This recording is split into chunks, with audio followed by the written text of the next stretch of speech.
Sorry, I know it's the long part. I have to say thank you to everybody, but it's very important for me because all the people that I mentioned had a huge influence on my career.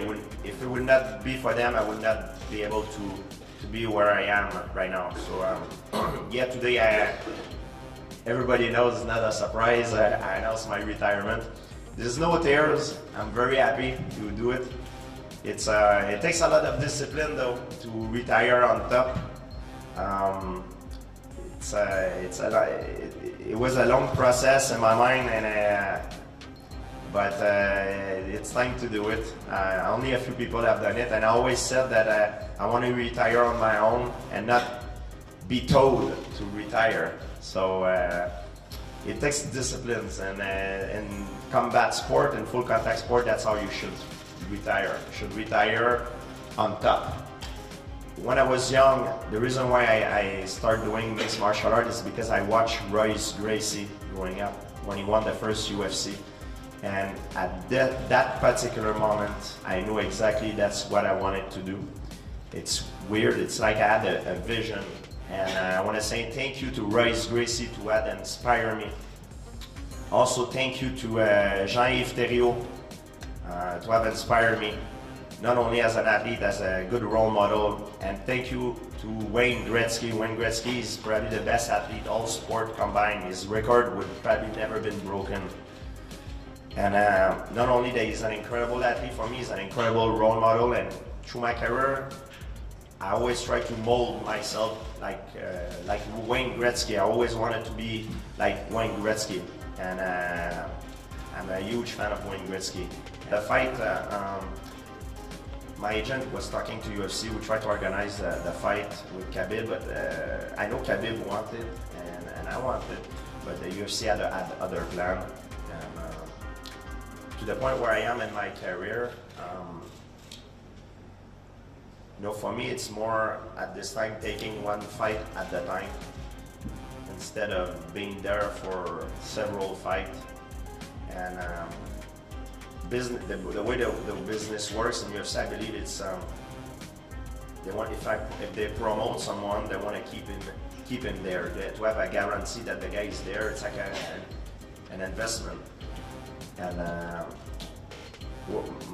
I don't have the same motivation as I used to be. I'm not the same person I used to be back in the day. I remember, just to show you my mental state of mind, it used to be winter and I was poor. I didn't have much money back in the day. I used to run in the snow, put like a plastic bag in my feet and run in the snow, do my sprint and scream "War!" Like Marvin Hagler used to do. Like, that was crazy. I don't do this stuff anymore.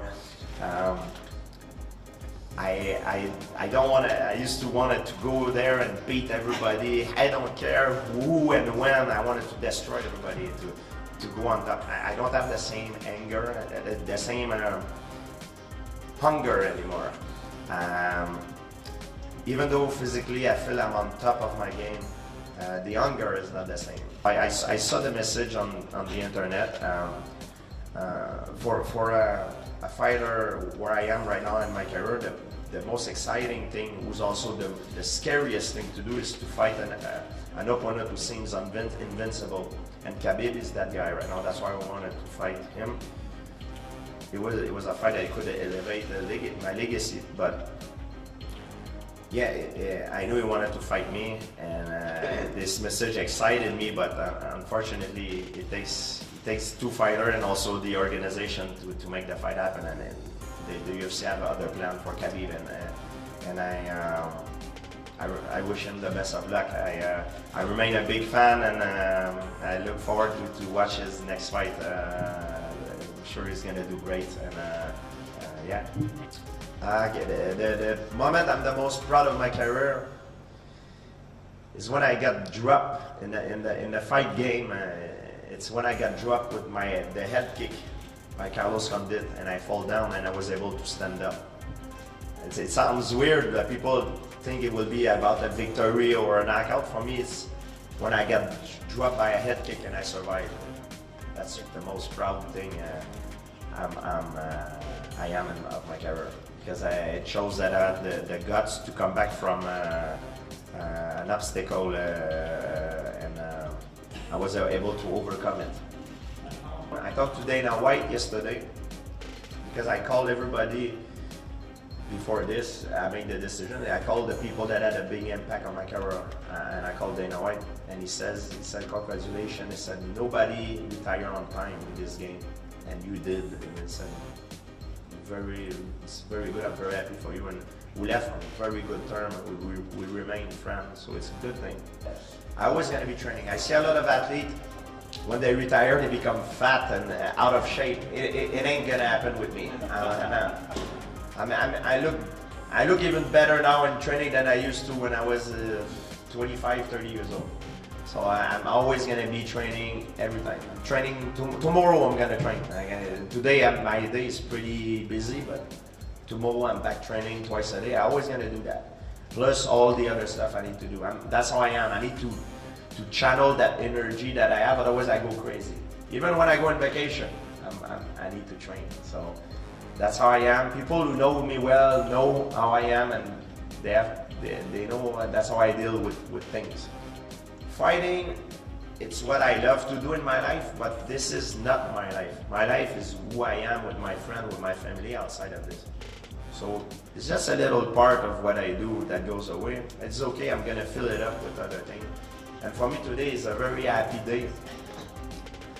Most of the people that love me, they wanted me to quit a long time ago. They're like, George, you're crazy. What else you have to prove? Why are you doing this? Especially my dad. My dad had been bugging me for years to take my retirement. Even before I came back, before my 4 years, he said, what left you need? You have all the money, what's left? I did it because I felt like I wanted to do more and more. But I know now he's watching me and he's very happy, and he's gonna take away a lot of stress on him, because what we do, it's a sport, but it's not a game. You play football, you play baseball, you play hockey, you play golf. You don't play fighting. And especially in full contact sport like fighting, MMA, boxing, athletes should not be told to retire. They should take their retirement when they're on top. That's the way to do it, and it should be the only way to do it. So if a lot of young guys in MMA hear what I'm saying right now, don't wait someone tell you to retire. Retire on your own when you're on top. That's the only way to do it, and that's how it should be done for your own sake, for your health. Proudest moment out of the cage, because you've done a lot to, as the young lady said here, build the profile of MMA in Canada. You've taken a big stance against performance-enhancing drugs. You've brought a lot of professionalism to the sport. Which of those means the most to you? Another moment I did not mention in English is I'm very proud of is after my loss to Matt Serra, I felt humiliated. One thing that made me, one of my good thing about me and one of my worst thing is my pride. My pride is what helped me stand up, and when I train, because I'm so proud, I'm training in the fear that my opponent train harder than me, and it's so important for me, my pride. When I lose to someone, I get humiliated. It take a huge hit on my ego, on my pride. And one thing I'm the most proud of it is how I overcome that. It's not that much physically for me, it's more a psychological thing. And I was able to step on my ego and say, yeah, you know, I'm human. Never happened to me before to lose like this. I'm human, I can make mistakes, and I'm gonna go back on my feet and avenge this loss. And just a psychological transformation I needed to do. Just to walk in public after that, I was humiliated, and everything for me was very hard. I know it sounds crazy for normal people, but now I'll try to explain the mind of a fighter, how I work. It's not just to normal people. Maybe it seems strange, but for a fighter, you need to be a little bit cuckoo sometimes to be successful. So for me, it was a tough thing to do. To come back about a loss like this, being humiliated in public, and losing like this, and coming back, for me, it was a very hard thing, and I'm happy that I did it. I try to things I'm the most proud of are not necessarily the things that are public to the audience. things I'm proud of is sometimes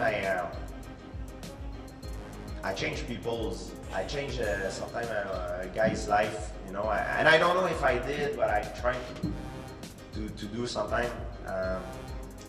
Sometimes I'm in a gym and there's a kid, he's very shy, and I see him hitting sparring, doing something, and I know he knows me, but I go see him and I go, hey, I see you doing this, try to do it like this, and I show him how to do certain. I see his eyes like this, and oh my God, little things like this. Sometimes I'm happy to do because it gives me to do that and see how they react to me. It gives me more motivation to do well for what I do in my life, you know.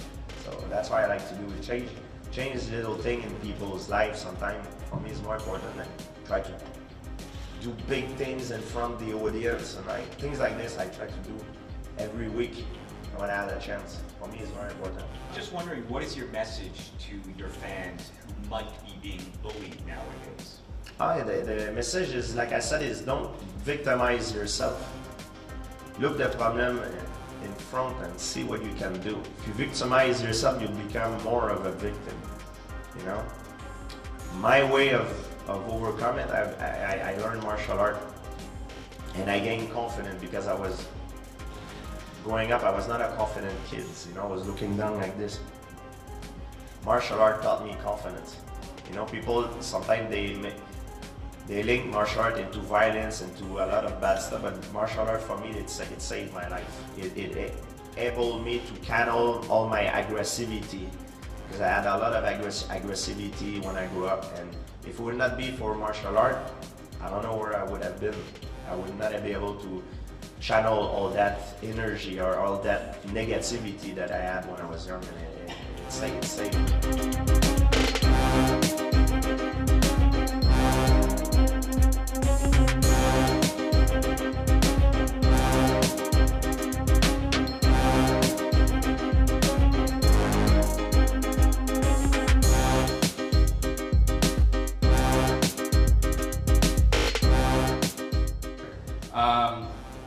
Khabib said he wanted to fight in November. You're saying you're retiring today. If Dana calls you tomorrow and says, well, change the plans, what do you say? All right, I'm coming back now. Listen, I don't know where I will be in a few weeks, in a few months. I know I'm going on vacation now. I'm going out of the grid. So don't even try to reach out to me. I will disappear. And I don't tell you where I'm going, but I'm going out. I'm going somewhere exotic and warm to relax.